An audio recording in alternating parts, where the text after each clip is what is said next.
கர்த்தருடைய பரிசுத்த நாமம் என்றென்றைக்கு மகிமைப்படுவதாக. உங்கள் யாவரையும் ஆண்டவராகிய இயேசு கிறிஸ்துவனுடைய விலையேற பெற்ற நாமத்தில் அன்போடு அவருடைய வார்த்தையை கேட்பதற்கு நான் அழைக்கிறேன். அநாதி சிநேகத்தால் உன்னை சிநேகித்தேன். இந்த கருப்பொருள்தான் இந்த மாதத்தின் துவக்கத்திலிருந்து நாம் படித்து கொண்டிருக்கிறோம். The everlasting love. இந்த அன்பினுடைய துவக்கம் எது, இந்த அன்பினுடைய முடிவு எதுன்னு கேட்டால் இல்லவே இல்லை. அன்பு அப்படிங்கிறது நம்முடைய அன்றாட வாழ்க்கையில் நாம் பேசக்கூடிய அல்லது எதிர்பார்க்கக்கூடிய அல்லது நம்மிடத்திலே செயல்பாட்டிலே இருக்கக்கூடிய ஒன்று தான்.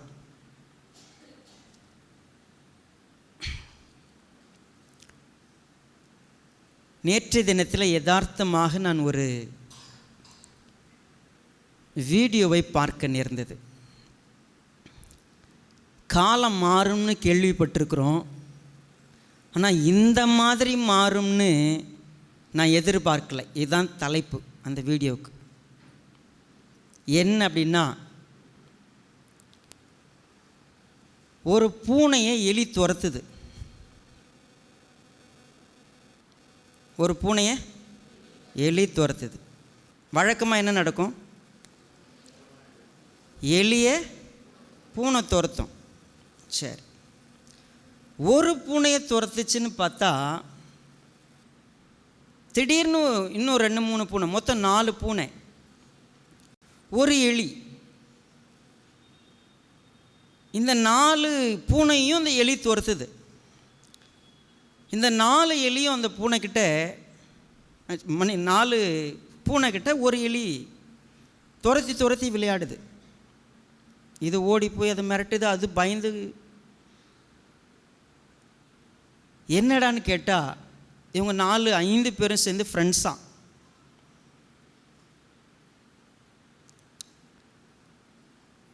காலமாக எதிரிகளாக இருக்கிறவர்கள் கூட என்ன ஆகிட்டாங்க, இப்போது நண்பர்களாயிட்டாங்க.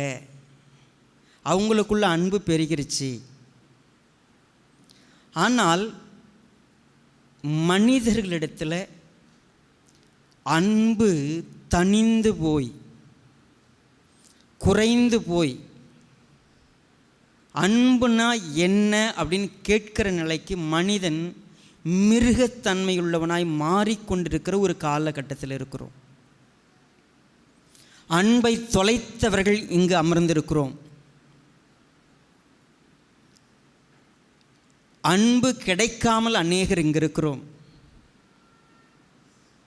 நான் யாரை எதிர்பார்க்கிறேனோ அவர்களுடைய அன்பு மிக மிக குறைவாயிருக்கிறது. என்னை அவர்கள் நேசிக்கவில்லை, மாறிவிட்டார்கள்.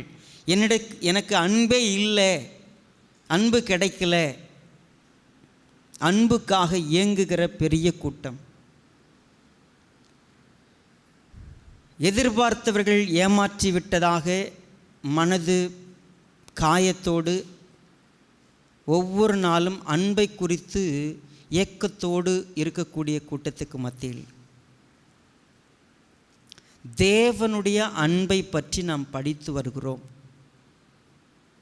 அதில் குறிப்பாக அன்புனா என்ன? இந்த அன்பு இந்த உலகத்தில் டெமான்ஸ்ட்ரேட் பண்ணப்பட்டு இப்படி தான் அன்பு இருக்கணும் அப்படின்னு சொல்லி நமக்கு காட்டுவதற்கு பிதாவுக்கும் இயேசு கிறிஸ்துவுக்கும் இருந்த உறவு எப்படிப்பட்டது? ஒரு அற்புதமான ஒரு வார்த்தையை கடந்த வாரம் நாம் படித்தோம். ஆனால் ஆண்டவராகிய இயேசு கிறிஸ்து தன்னுடைய பிதாவோடு வைத்திருந்த உறவு, பிதா இயேசு கிறிஸ்துவோடு வைத்திருந்த உறவு வேதாகமத்தில் அது நமக்கு தெளிவாக காட்டப்பட்டிருக்கிறது. இந்த ஆண்டவராகிய இயேசு கிறிஸ்து மனிதனாக ஒரு பிதாவோடு வைத்திருந்த உறவுக்கும் மனிதனாக இன்னொரு சக மனிதனத்தில் வைத்திருந்த அன்புக்கும் எப்படி ஒரு தொடர்பு இருக்கிறது? நம்ம எல்லாருமே நம் கர்த்தரை நேசிக்கிறோம், தேவனை நேசிக்கிறோம். உன் தேவனாகிய கர்த்தரை நீ எப்படி நேசிக்கணும்னு வேதம் சொல்லி கொடுத்துருக்கிறது. நாம் அதை கற்றிருக்கிறோம், நம் கர்த்தரை நேசிக்கிறோம். எனக்கு ஏன் நம்ம இன்றைக்கி நம்ம சபை வளாகத்தில் கூடி ஆராதனையில் இருக்கிறோம் அப்படின்னா, நம்ம உண்டாக்கின தேவனை கர்த்தரை நேசிக்கிறோம், அதனால் இங்கே இருக்கிறோம். நம் கர்த்தர் மீது வைத்திருக்கிற அன்பு எவ்வளவு பெரிதுன்னு காட்டுறது நம்முடைய செயலில் ஒரு சிலதில் தெரியும். நிச்சயமாக நம்ம அதை வெளியே காட்டுவோம். நம்ம காட்ட முயற்சிக்கலாம், ஆட்டோமேட்டிக்காக தெரியும். ஆனால் சக மனிதர்களோடு வைத்திருக்கக்கூடிய அன்பு அது அநேக வேளைகளில் கேள்விக்குறியாக்கப்படுகிறது. நம்முடைய அன்பு உண்மைதானா? நம்ம மேலே அன்பு வச்சுருக்கிறாங்களா, அது அன்பு உண்மைதானா? இப்படி பல வேளைகளில் நம்ம யோசிக்கிறோம். தனியாக உட்காந்துட்டு யோசிப்போம். நம்ம அன்பு கூறப்படுகிறோமா? நமக்கு அன்பு காட்டப்படுகிறதா? இவங்க அன்பாக இருக்கிறாங்களா, அவங்க அன்பாக இருக்கிறாங்களா, இந்த அன்பு சரியா? இப்படி நிறைய இடத்துல யோசிக்கிறோம்.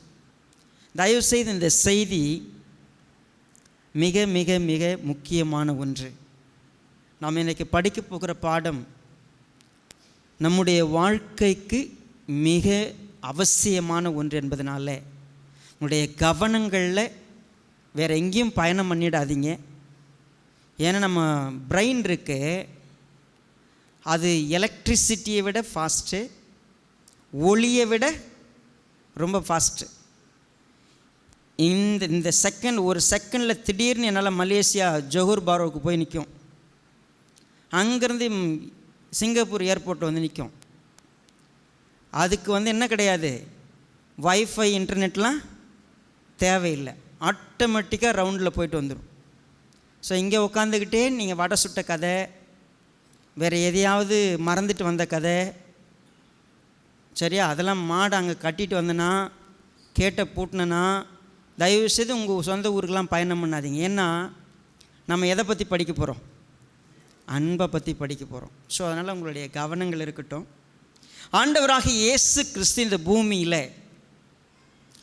சுமார் 33 வருஷங்கள் வாழ்ந்ததாக ஆதாரபூர்வமான உண்மை நமக்கு இருக்கிறது. அதில் 30 வருஷத்தில் ஒரு 18 வருஷம் எங்கே இருந்தார், என்ன செய்தார், ஆதாரங்கள் வெளியிடப்படவில்லை.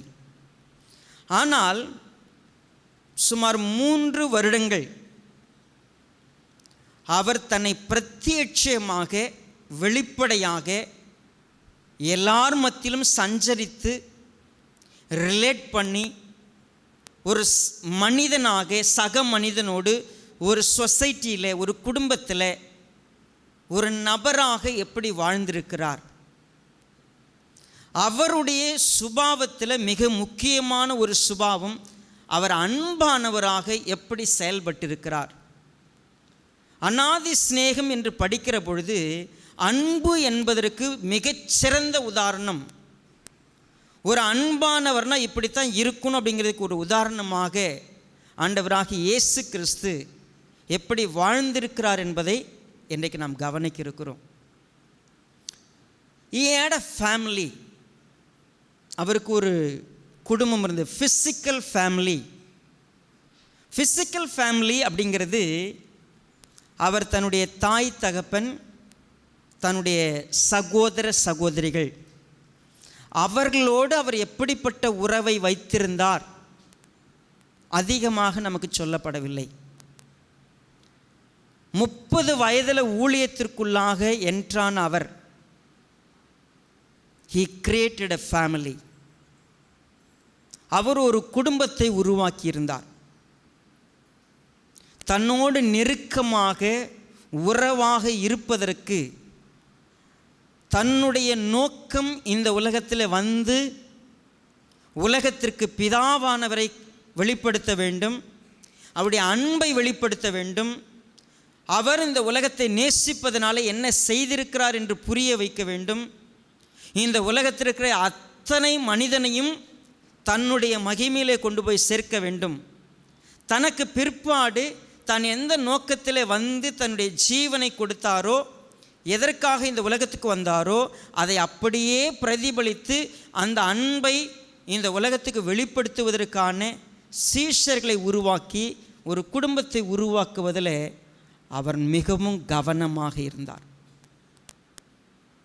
இந்த உலகத்தில் ஏதோ பிறந்தோம், ஏதோ வாழ்ந்தோம், எதுக்காக தான் பிறந்தோம், என்ன செய்கிறோம், இல்லை இதுக்குத்தான் வாழ்கிறேன்னு ஏதோ ஒரு நோக்கத்தில் வாழ்ந்து மரித்து போகிற மனிதர்களுக்கு மத்தியில் அன்பு என்று ஒன்று இருக்கிறது. அந்த அன்பு தான் இந்த உலகத்தில் உங்களுக்கும் எனக்கும் மிக முக்கியமான ஒன்று. அந்த அன்பை நீங்கள் அறிந்து கொள்ள வேண்டும். அந்த அன்புக்கு பாத்திரமாய் நீங்கள் மாற வேண்டும். அந்த அன்பினாலே நீங்கள் பிழைத்திருக்க வேண்டும். அந்த அன்பு உங்களை என்றென்றைக்கும் வாழ வைக்கப் போகிறதுங்கிற ரகசியத்தை தன் வாழ்க்கை மூலமாய் வெளிப்படுத்தினார். தன் வாழ்க்கையின் மூலமாய் வெளிப்படுத்தி இந்த உலகத்தில் ஒரு சபையாக இன்றைக்கு நம்மை வைத்திருக்கிறார். அவர் அப்படி செய்வதை துவங்கும் பொழுது ஒவ்வொரு மனிதனாக நேரடியாக சந்தித்து நீங்கள் என்னை பின்பற்றி வாருங்கள் என்று அழைத்தார். மீன் பிடிக்கிறவங்களாக இருந்தாங்க, எளிமையான மக்களாக இருந்தாங்க, டேக்ஸ் கலெக்டர்ஸ் இருந்தாங்க, அற்பமான வேலை செய்கிறவர்களாக இருந்தாங்க.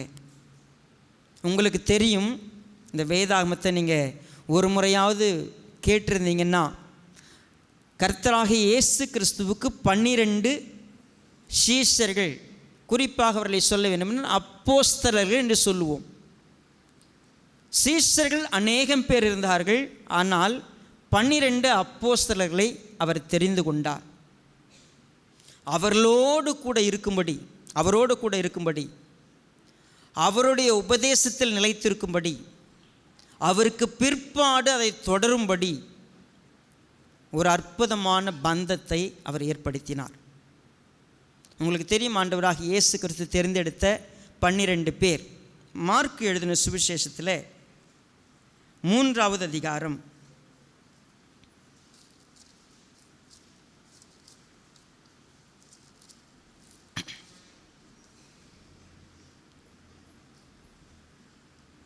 14வது வசனத்திலிருந்து நான் வாசிக்கிறேன், கவனமாய் பாருங்கள். அப்பொழுது அவர் 12 பேரை தெரிந்து கொண்டு அவர்கள் தம்மோடு கூட இருக்கவும் பிரசங்கம் பண்ணும்படியாக தாம் அவர்களை அனுப்பவும் வியாதிகளை குணமாக்கி பிசாசுகளை துரத்தும்படி அவர்கள் அதிகாரமுடையவர்களாக இருக்கவும் அவர்களை ஏற்படுத்தினார். அவர்கள் யாரெனில், சீமோன், இவனுக்கு பேதுரு என்கிற பெயரிட்டார், செபதேயுவின் குமாரனாகிய யாக்கோபு, யாக்கோபின் சகோதரனாகிய யோவான், இவ்விருவருக்கும் முழக்க மக்கள் என்று அர்த்தம் கொள்ளும் பொவர்னகேஸ் என்கிற பெயரிட்டார், அந்திரேயா, பிலிப்பு, பர்தலமேயு, மத்தேயு, தோமா, அல்பேயுவின் குமாரன் யாக்கோபு, ததேயு, கானானியனாகிய சீமோன், அவரை காட்டி கொடுத்த யூதாஸ்காரியத்து என்பவர்களே. 12 பேர் அவரோடு கூட ஒரு குடும்பமாக இணைந்து ஒரு 3 வருடங்கள் ஒன்றாக வாழ்ந்தார்கள், ஒன்றாக சாப்பிட்டார்கள், ஒன்றாக தூங்கினார்கள். எங்கு சென்றாலும் they become a family. ஆண்டவராகிய இயேசு கிறிஸ்து இந்த உலகத்திலே அவர்களை தம்முடையவர்கள் என்று அழைத்தார். தம்முடையவர்கள் என்று சொன்னால் அவருடைய குடும்பமாக, அவருடைய சகோதரர்களாக. அவர் சொல்லும்போது இந்த வார்த்தைகளை நீங்கள் கவனிச்சிருப்பீங்க. நான் உங்களை சிநேகிதர் என்று நான் அழைப்பதை விட, உங்களை நான் என்னன்னு சொல்கிறதில் ரொம்ப சந்தோஷப்படுறேன். என்னுடைய சகோதரர்கள் என்று சொல்லுவதில் நான் சந்தோஷப்படுறேன். ஏன் தெரியுங்களா? உண்மையாகவே we are connected with blood. நம்ம இரத்த சம்பந்தமான ஒரு உறவு. அது ரொம்ப உன்னதமான ஒரு வார்த்தை. நம்ம இன்னைக்கு இந்த நபர்களோடு இருந்த உறவுக்குள்ள ஆண்டவராகிய இயேசு கிறிஸ்து எப்படிப்பட்ட அன்பை எக்ஸிபியூட் பண்ணார், எப்படி வாழ்ந்து காமிச்சார், நம்ம அதை கொஞ்சம் கவனிக்க போகிறோம். யோவான் எழுதின சுவிசேஷம் 13வது அதிகாரத்துக்கு என்னோட கூட திருப்பிக் கொள்ளுங்கள். முதல் வசனம் அடுத்த வாரத்துக்கு நம் மனப்பாடமாய் சொல்லக்கூடிய வசனம். பஸ்கா பண்டிகைக்கு முன்னே இயேசு உலகத்தை விட்டு பிதாவினிடத்திற்கு போகும்படியான தம்முடைய வேலை வந்ததென்று அறிந்து தாம் இவ்வுலகத்தில் இருக்கிற தம்முடையவர்களிடத்தில், என்ன வார்த்தது, தம்முடையவர்களிடத்தில் அன்பு வைத்தபடியே முடிவு பரியந்தம். ஓகே,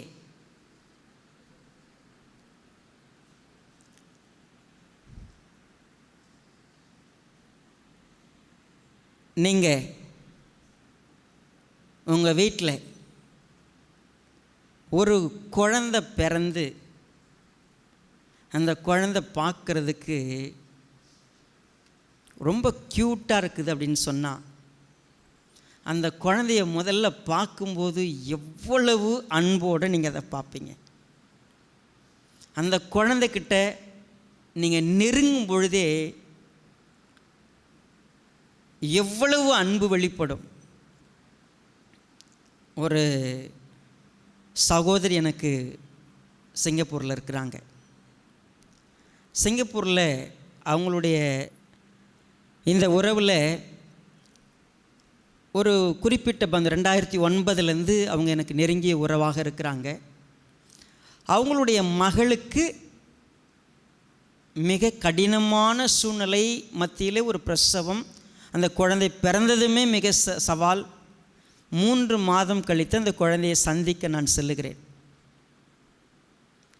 ஸோ முதல் அந்த குழந்தையை போய் பார்க்கும் பொழுது, அந்த குழந்தையை பார்த்த உடனே என் உள்ளத்தில் தொற்றி கொண்ட அந்த சந்தோஷம், அந்த அன்பு, இதெல்லாம் அப்படி பார்த்தீங்கன்னா, யூஸ்வலாக என்னுடைய ஃபோனில் நான் என்ன செய்ய மாட்டேன், எதுவும் ஸ்க்ரீனில் ஃபோட்டோஸ் வைக்க மாட்டேன். பட் முதல் முறையாக நான் என்ன பண்ணேன், ஒரு ஃபோட்டோவை அதில் வைக்க ஆரம்பித்தேன். ஒரு குழந்தை படம். அந்த குழந்தையை நான் மடியில் வச்சுருக்கிறேன். இந்த குழந்தை எனக்கு ரொம்ப ஸ்பெஷலான ஒன்றா நான் பார்த்து ரொம்ப நேசிக்கிறேன். ஒரு குழந்தைய அந்த அளவுக்கு நேசிக்க கற்றுக்கொள்வோம். அது நம்மிடத்தில் இயல்பாய் வரும். அந்த குழந்தை சிரிக்கிறத பார்த்தோன்னே சிரிப்போம். அந்த குழந்தைய தூக்கி வச்சோன்னா அது யூரின் போயிடுச்சு, இல்லை ஏதோ ஒன்று நடந்துருச்சுன்னா பெருசாக எடுத்துக்க மாட்டோம். ஏன் வயிறு சரியில்லாமல் ஏதோ மேலே போயிடுச்சு கவலையே பட மாட்டோம். மேலே வாயிலேருந்து ஜொல்லு ஊற்றினாலும் தொடச்சிடுவோம், எல்லாம் பண்ணிடுவோம். ஆனால் அந்த குழந்தை பெருசாகி வளர்ந்து ஆளாகி வயசான ஒரு காலத்தில் இருக்குதுன்னு வச்சுக்கோங்க. அந்த குழந்தைக்கு ஃபஸ்ட்டு டைம் இப்போ நான் இப்போ ப்ரொஃபைலில் வச்சுருக்கிற மாதிரி அந்த அன்பு என்கிட்ட தொடர்ந்து அப்படியே இருக்குமா? நம்ம இன்றைக்கி வாசிக்கிறோம்ல இந்த வேத பகுதியில், தம்முடையவர்களிடத்தில் அன்பு வைத்தபடியே முடிவு பரியந்தம் என்ன பண்ணார், அவரு அன்பு வச்சார். யார் இவங்களுக்குள்ள என்ன பந்தம்? சரியாக சொல்லப்போனால் 12 பேர், 12 ரகம். நீங்கள் பைபிள் எடுத்து வாசித்தீங்கன்னா 12 ரகம். 1 2 இல்லை, 1 முந்திரி கொட்டை. சரிங்களா? எந்த நேரமும் அவசரம் கொடுக்காது. என்னெல்லாம் பண்ணுமோ அத்தனையும் பண்ணும். இன்னும் 2, நான் ஃபஸ்ட்டு உட்காரத்தான் அவன் ஃபஸ்ட்டு உட்காரத்தான்னு போட்டி போடும். நான் பெரிய ஆளா நீ பெரிய ஆளான்னு எந்த நேரமும் இடத்துக்கு எதிர்பார்க்கும். இன்னொன்று, நெஞ்சு மேலே சாஞ்சிக்கிட்டு இடத்த யாருக்கு என்ன பண்ணாது, விட்டு கொடுக்காது. நீங்கள் 12 பேரையும் வரலாற்றை எடுத்து படித்து பார்த்தீங்கன்னா, பைபிளை ஆராய்ஞ்சு பார்த்தீங்கன்னா 12 முத்துக்கள் இதுங்க. சரிங்களா? இந்த 12 பேரை வச்சுக்கிட்டு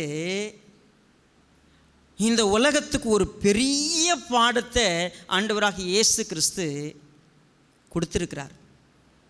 நம்ம படிச்சிருக்கிறோங்க, நிறைய செய்தி கேட்டிருக்கிறோம். ஆனால் இன்றைக்கு நீங்கள் தயவு செய்து இயேசு கிறிஸ்துவை இன்னொரு முறை உற்று பார்க்குறதுக்கு நான் உங்களை கூப்பிட்றேன்.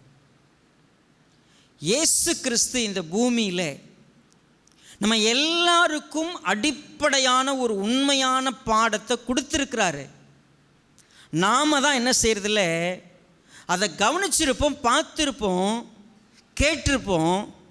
ஆனால் நம்ம வாழ்க்கைக்கு மிக முக்கியமான பாடம் அதுன்னு கவனித்து நம்முடைய வாழ்க்கைக்கு எடுத்திருக்க மாட்டோம். இயேசு கிறிஸ்து இந்த 12 பேரையும் அழைக்கும் பொழுதே He knows them very well. எங்கிருந்து வந்திருக்கிறாங்க, அவங்க யார், அவங்க எப்படிப்பட்டவங்க, He knows very well. அவங்க வந்துட்டாங்க. பேதுருவை பற்றி அழகாக தெரியும்.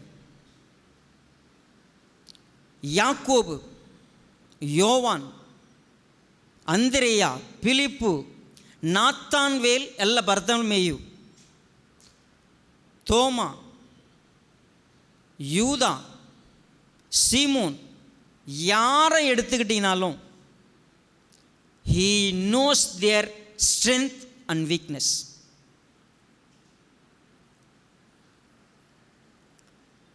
இயேசு கிறிஸ்து இந்த பூமியில் ஃபேமிலின்னு ஒன்று இருக்கு இல்லையா, சக மனிதனோடு நான் எப்படி வாழணும் அப்படிங்கிறதுல சேலஞ்சஸ் இருக்குல்ல, சவால் இருக்குல்ல.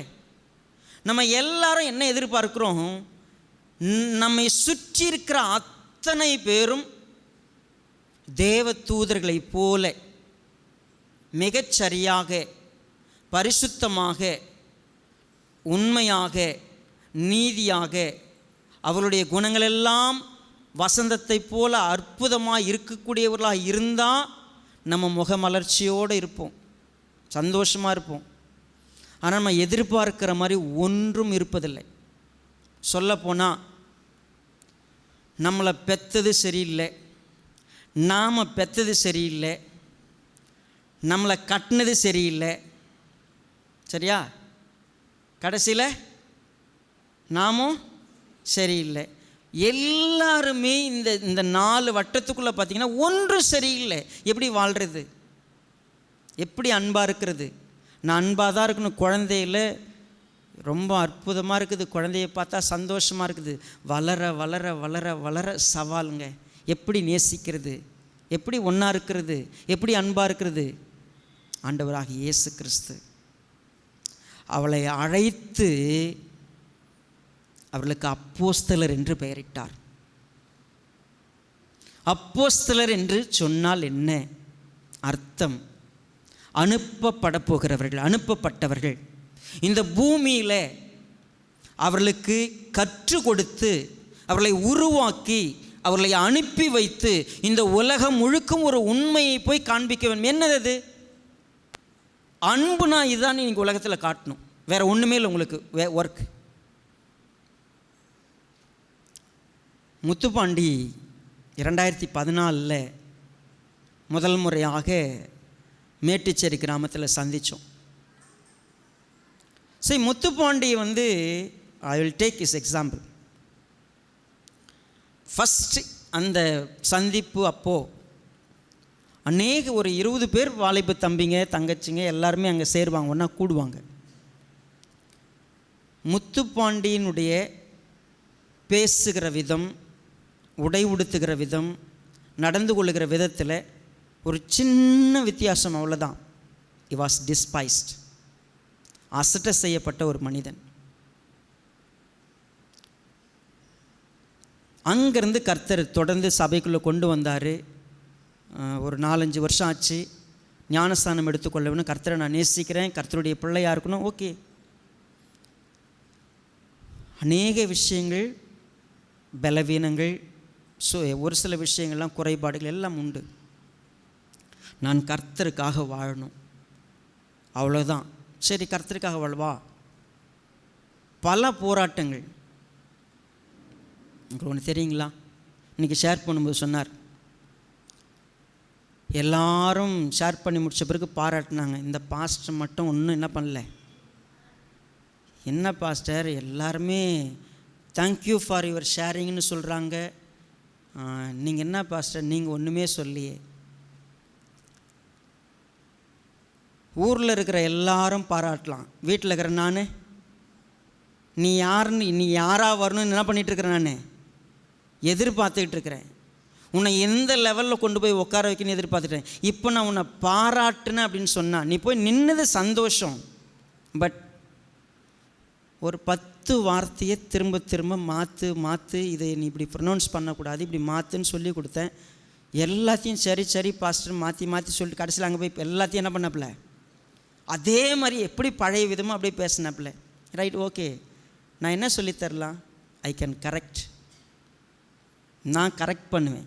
உங்களுக்கு தெரியுங்களா, இயேசுவானவர் சீஷர்களை அழைத்தார், அப்போஸ்தலர்னு பேர் வச்சார். ஆனால் ஒவ்வொரு காரியமாக சொல்லி கொடுத்தார். முத்துப்பாண்டி ஸ்பூனையும் போக்கையும் இப்படி தான் பிடிக்கணும்.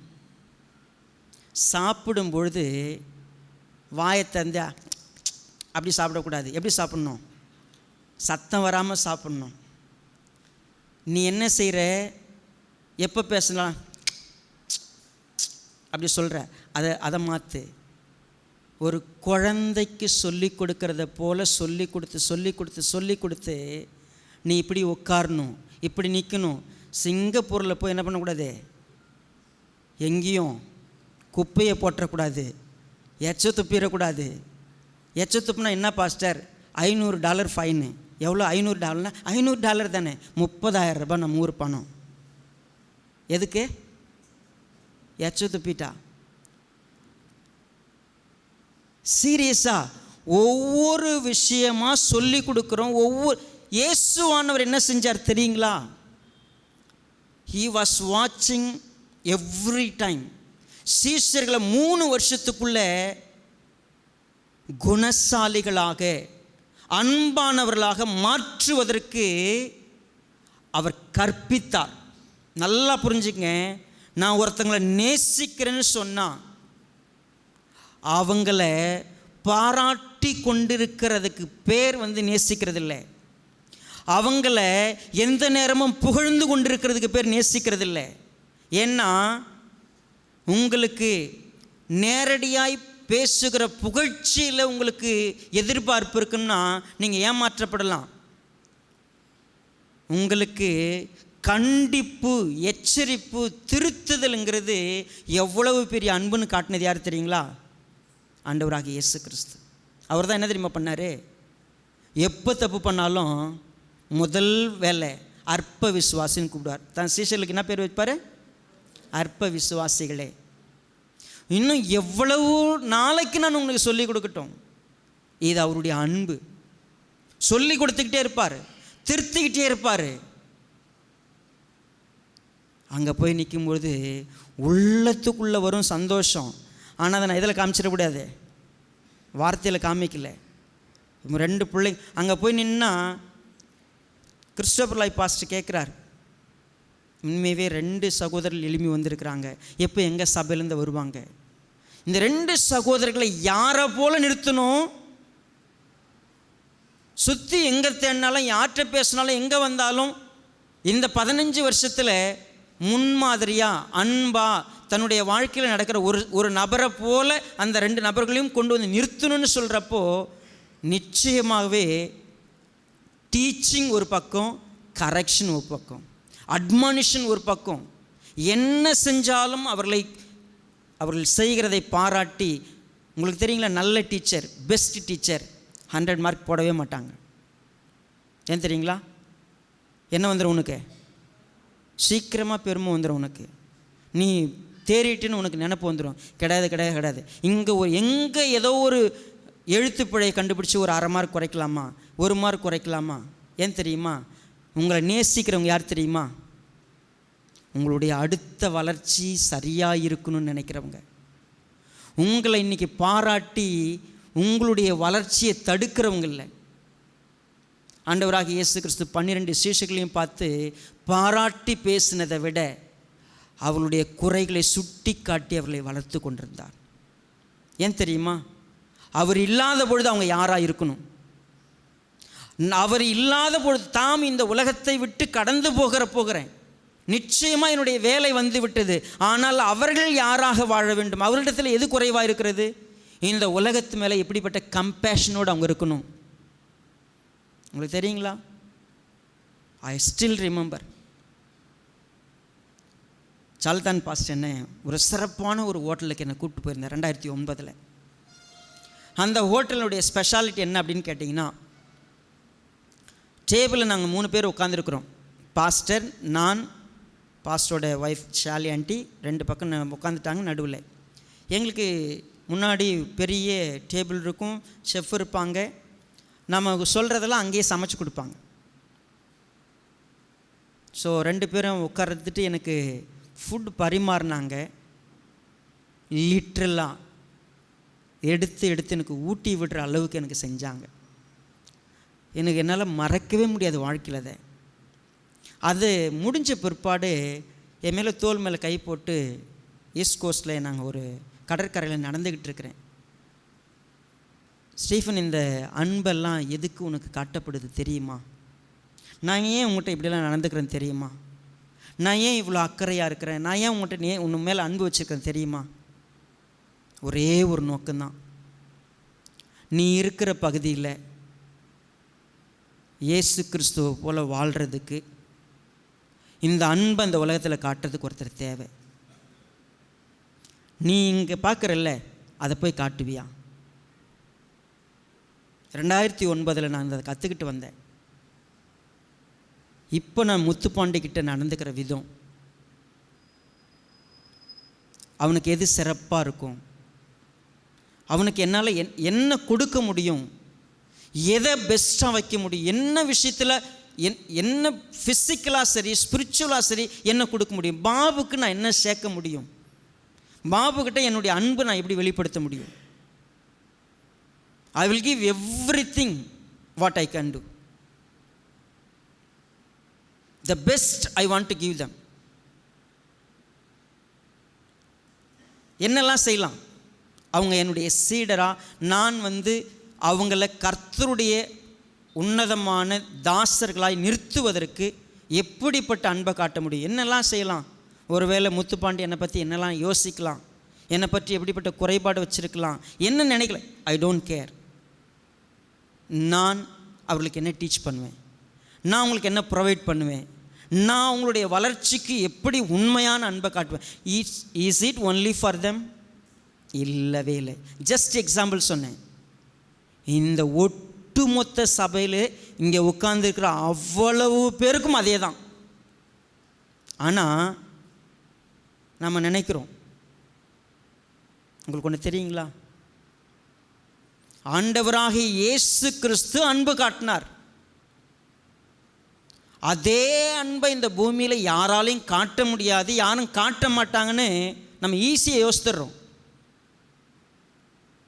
நீங்கள் காட்டுறீங்களா? யாருமே காட்ட வேண்டாம். ஈவன் உங்கள் பாஸ்டர் உங்களுக்கு காட்டலை, அப்படியே கூட மனசு தோணுதுன்னு வச்சுங்களேன்.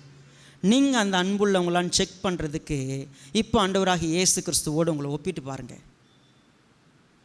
உங்களுக்கு ஒருவேளை இங்கே சொல்லப்படுறதெல்லாம் கசப்பாவோ இல்லை பொய்யானதோ இருக்குது, நீங்கள் படிக்கிறீங்களே, இயேசு கிறிஸ்து ஒரு அன்பை இந்த பூமியில் காமிச்சார். என்ன அன்பு அது? குறிப்பாக சொல்ல போனால் இந்த வசனம் இப்படியாய் துவங்கி இருக்கிறது. தாம் இந்த பூமி விட்டு போக போகிறேன்னு தெரிஞ்சு போச்சு. தம்முடைய இடத்துல அன்பு வைத்தபடியே முடிவு பரியந்தம் அன்பு வைத்தார்னு சொல்லும் பொழுது என்ன அன்பு அது? There was a time of fellowship. பஸ்கா பண்டிகைக்கு முன்னாடி எல்லாரும் நைட்டு சாப்பாடுக்கு உட்கார்றாங்க.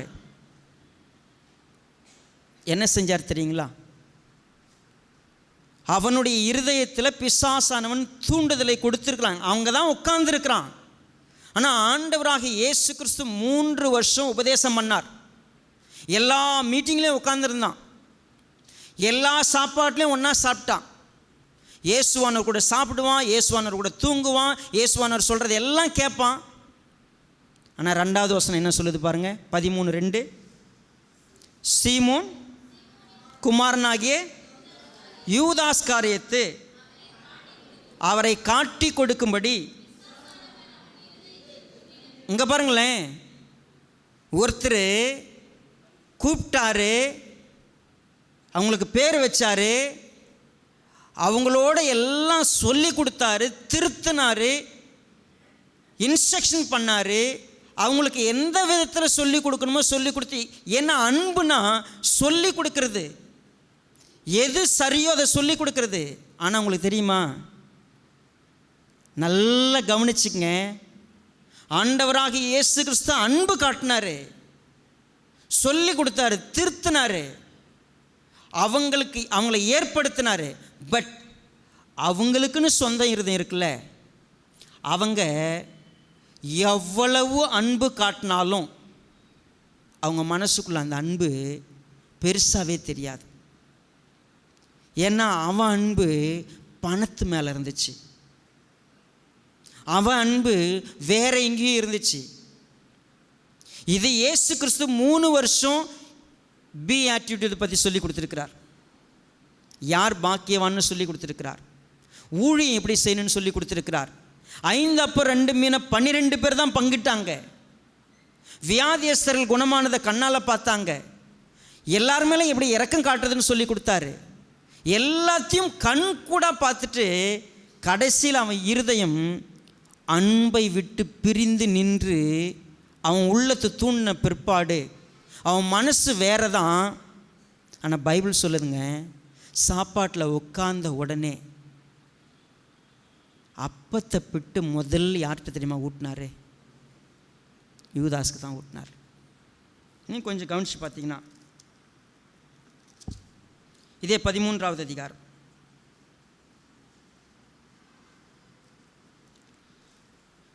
21வது வசனத்தை நான் வாசிக்கிறேன்.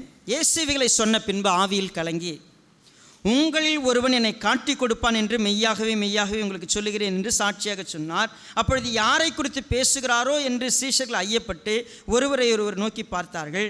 அந்த சமயத்தில் அவருடைய சீஷரில் இயேசுவுக்கு அன்பானவனாயிருந்த ஒருவன் இயேசுவின் மார்பில் சாய்ந்து கொண்டிருந்தான்.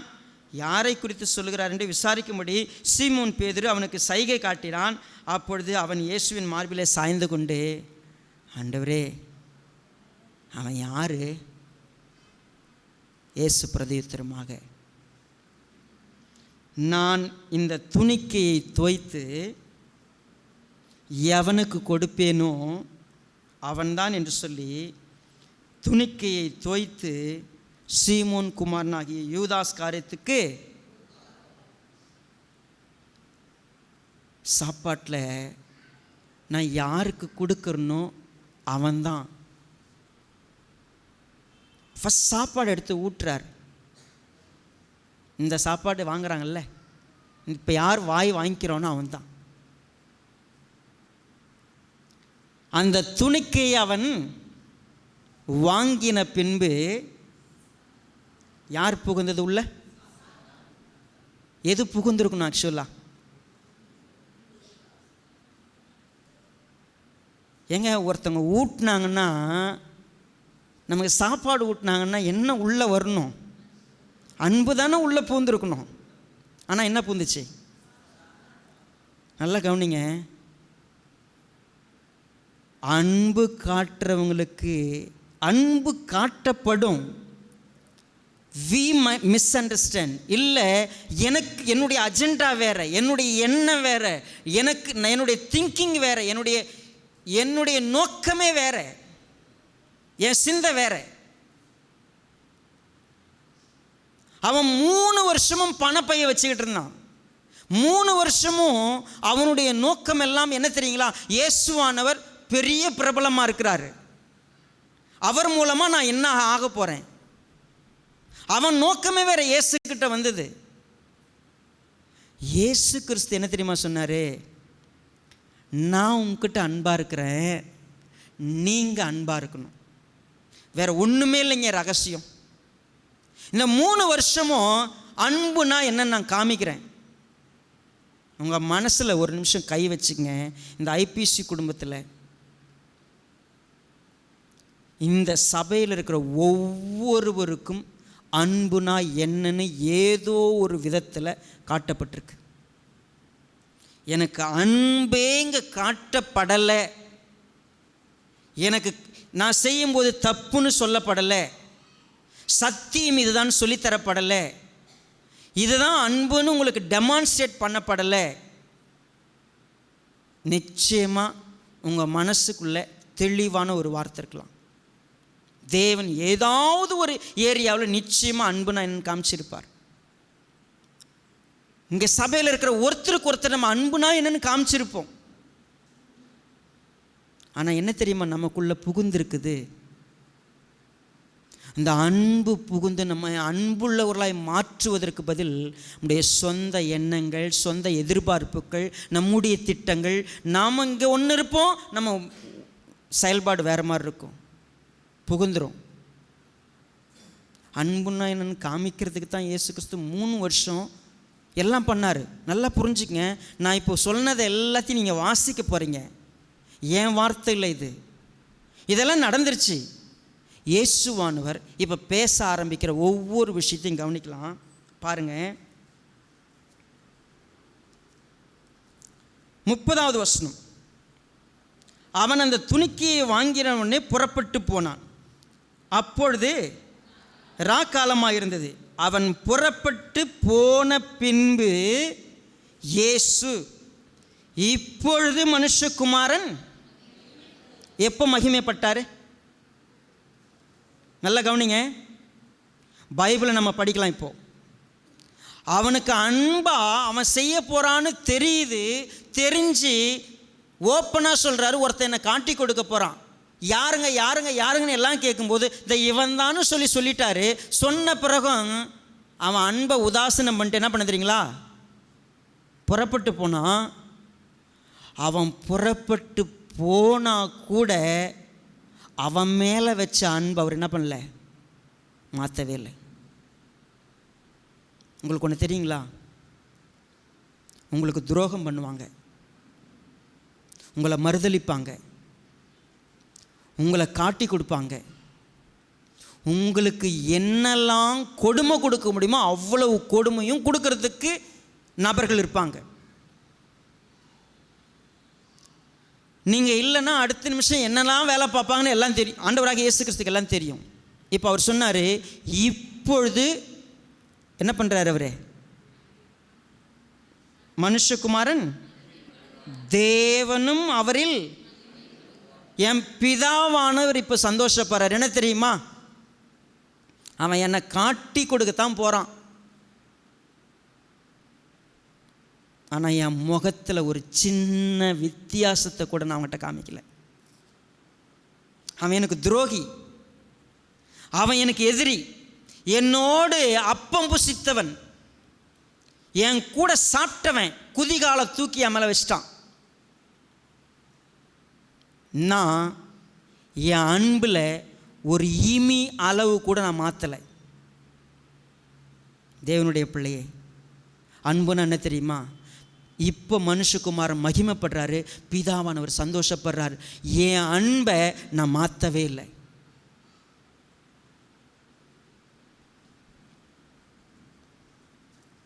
முப்பத்தி 2 பாருங்க.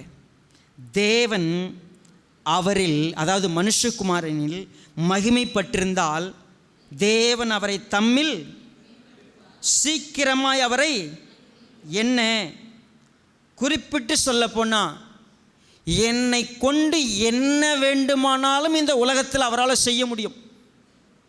ஏன் தெரியுமா, நான் அன்பில் பூரணப்பட்ட நபராய் இப்போ நான் செய்திருக்கிறேன். என்னுடைய வாழ்க்கையில் நான் வெளிப்படுத்தியிருக்கிற அன்பு சாதாரண அன்பில். நான் இறங்கி போய் எல்லாருடைய கால்களை கழுவி இருக்கிறேன்.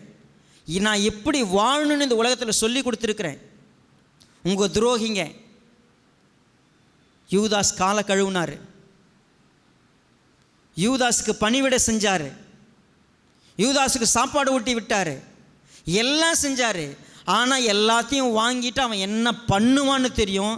ஆனாலும் அவனுக்கு என்ன செய்யணுமோ அதை செய்கிறதுக்கு என் உள்ளத்தில் ஒரு சின்ன இமி அளவு கூட வருத்தத்தோடு நான் நிற்கலை. ஒரு சின்ன எதிர்ப்பு கூட எனக்கு இல்லை. இப்போ இந்த உலகத்தில் அன்புனா என்னன்னு டெமான்ஸ்ட்ரேட் பண்ணுறதுக்கு இதை விட பெஸ்ட் எக்ஸாம்பிள் வேறு ஒன்றும் இல்லை. நான் படித்த எக்ஸாம்பிள் ஒரு அற்புதமான எக்ஸாம்பிள். ஒரு நபர் தன்னுடைய தாயை வீட்டில் வச்சு பராமரிக்க முடியல. அந்த தாய் செய்த தியாகங்கள் கொஞ்சம் நஞ்சம் இல்லை. மனைவி பேச்சை கேட்டுட்டு தாயை கொண்டு போயிட்டு மலை உச்சியில் கொண்டு போய் காட்டை தாண்டி கொண்டு போய் ஒரு இடத்துல விட்டுட்டு வந்துடணும். அது எங்கேயோ கடந்து சாகட்டுன்னு விட்டுட்டு வந்துடணும். அப்படி ஒரு முடிவு. அது வழக்கமாக அந்த தேசத்தில் செய்யக்கூடிய ஒன்று. வயசான தாயார்மா, அவங்கள பராமரிக்கிறதுக்கு அவனுக்கு விருப்பம் இல்லை. அவங்க மேலே அவனுக்கு கொஞ்சம் கூட கருணை இல்லை, இரக்கம் இல்லை. ஸோ என்ன செய்யணும், அந்த தேசத்தில் என்ன செய்வாங்கன்னா, அந்த தாயை வந்து கூடையில் வச்சு கொண்டு போயிட்டு தூரமாக ஒரு இடத்துல, கண்காணாத இடத்துல, காட்டை தாண்டி கொண்டு போய் ஒரு இடத்துல போட்டு வந்துடுவாங்க. அப்படி இந்த நபர் என்ன செய்கிறான், தன்னுடைய தாயாரை கூடை மேலே வச்சுட்டு தூக்கிட்டு போயிட்டுருக்கிறான். ஸோ இந்த அம்மா மேலே உட்காந்துக்கிட்டு போகிற வழியெல்லாம் மரம் செடி கொடி வருது இல்லையா. அப்போது அந்த அம்மா என்ன செய்கிறாங்க, போகிற வழியெல்லாம் அங்கே கிளை வருது, மரம் வருதுன்னா செடியை பிடிச்சி ஒடிச்சு போட்டுக்கிட்டே வந்துகிட்ருக்கு. ரொம்ப தூரம் வந்துட்டாங்க. திரும்பி பார்த்தா எல்லா இடத்துலையும் இலை கிடக்கு. அவங்க அம்மாட்ட, என்னத்துக்குமா இந்த மாதிரி இலையை என்ன திரும்பி அடையாளம் வச்சுன்னுக்கிறியா நான் திரும்பி வர்றதுக்கு, நீ ஒரு நாள் அப்படிலாம் அங்கே வர முடியாது அப்படின்னு சொல்லி அந்த மாதிரி பேசிகிட்டு இருக்கும்போது சொன்னாங்க, இல்லை சாமி, என்னை விட்டுட்டு நீ இவ்வளோ தூரம் வர, போகிற வழி தெரியாமல் வீடு தெரியாமல் நீ எங்கேயும் என்ன பண்ணிவிடக்கூடாது, மிஸ் ஆகிடக்கூடாதுன்னு தான் உனக்காகத்தான் நான் என்ன பண்ணிகிட்ருக்கிறேன். இப்போது அவன் தன்னை தான் கொண்டு போய் போட போகிறான்னு தெரிஞ்சாலும் அவன் பத்திரமா போகணுன்னு நினைக்கிற அன்பு இருக்குது தெரியுங்களா. அந்த அன்பை தான் இயேசுவானவர் சொல்லி கொடுத்தார். ஆண்டவராக இயேசு கிறிஸ்து சொல்லி அப்படி எல்லாத்தையும் செஞ்சுட்டு இப்போ ஒரு பாடத்தை சொல்கிறார். என்ன சொல்கிறார் பாருங்கள், இந்த யோவான் 13:33. எல்லாருமே 33வது வசனத்தை வாசிக்கலாமா? என்ன வார்த்தை? ஹலோ, யாரை பார்த்து சொன்னார்? ஒரு குடும்பத்தில் அவங்கள சீஷர்கள்னு கூப்பிடல, சகோதரன்னு கூப்பிடல. என்னன்னு சொல்கிறாரு? பிள்ளைங்களே, என்ன அன்பு வந்திருக்குல்ல. ஒருத்தன் எந்திரிச்சு போய் 30 வெள்ளி காசுக்காக காட்டி கொடுக்கறதுக்கு போயின்னு இருக்கிறான்.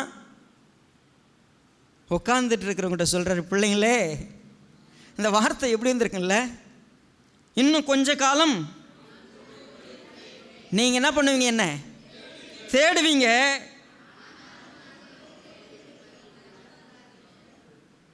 நான் யூதர்கிட்ட சொன்ன மாதிரி உங்ககிட்டையும் சொல்கிறேன், நீங்கள் ஒருவரில் ஒருவர் அன்பாயிருங்கள். நான் உங்களில் அன்பாயிருந்தது போல நீங்களும் ஒருவரில் ஒருவர் அன்பாயிருங்கள் என்கிற எப்போ இந்த கட்டளையை சொன்னார் தெரியுதுங்களா உங்களுக்கு? நீங்கள் ஒருத்தருக்கு ஒருத்தர் அன்பாருங்க. பைபிளை பல வருஷமாக படிக்கிறேன்ல, கொஞ்சம் நின்றுட்டு யோசிப்போமா, எவ்வளவு கசப்பில்லை ஒருத்தருக்கு ஒருத்தர் மேலே. நம்ம இந்த சர்ச்சில் கூடி வந்து என்னத்தை வளர்த்துருக்குறோம் தெரியுங்களா? பொறாமையை வளர்த்துருக்குறோம், எரிச்சலை வளர்த்துருக்குறோம், கோவத்தை வளர்த்துருக்குறோம், சண்டையை வளர்த்துருக்குறோம், குறைய வளர்த்துருக்குறோம். இங்கேருந்து திரும்பி போனோன்னா மனசுக்குள்ளே நிறைஞ்சதெல்லாம் என்ன தெரியுமா இருக்கும்? அன்பெல்லாம் ஊட்டி விட்டதெல்லாம் மறந்துருப்போம், ஒன்றா இருந்ததெல்லாம் மறந்துருப்போம். எது தெரியுமா ஞாபகம் வரும்? ஒரே ஒரு சின்ன வார்த்தை, ஒரே ஒரு சின்ன ஏதோ ஒரு விஷயம், அதை நாம் தப்பாக எடுத்திருப்போம், அவங்க கூட தப்பாக செஞ்சுருக்க மாட்டாங்க, நமக்கு புரிஞ்சது தப்பாக புரிஞ்சிருக்கும். எவ்வளவு பிரிவு தெரியுமா? எவ்வளவு வருத்தம் தெரியுமா? நம்ம விஞ்சி வச்சிருக்கிறது என்ன தெரியுமா? கசப்பையும் வைராக்கியத்தையும் கோவத்தையும் சண்டையும் வச்சிருக்கோம். அன்புனா என்னன்னு காட்ட வேண்டிய இடத்துல வம்பை தான் வளர்த்து வச்சிருக்கிறோம். அன்புனா என்னன்னே சபையில் இல்லை.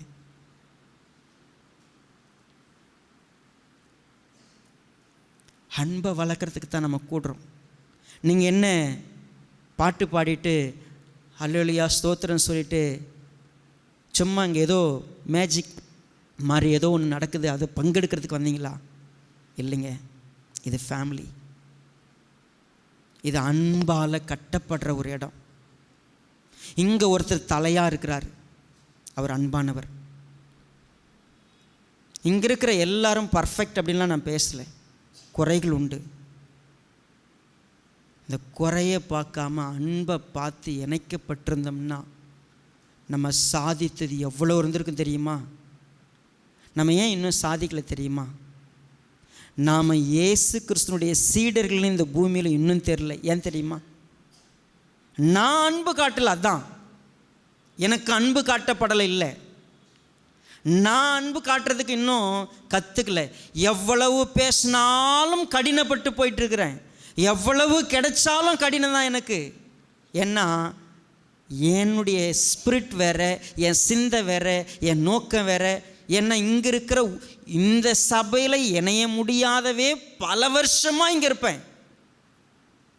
அன்பு இருக்காது எனக்கு. அவர் சொல்லிட்டார், நீங்கள் ஒருவரில் ஒருவர் அன்பாயிருந்தால், 35ங்க, அதனால் நீங்கள்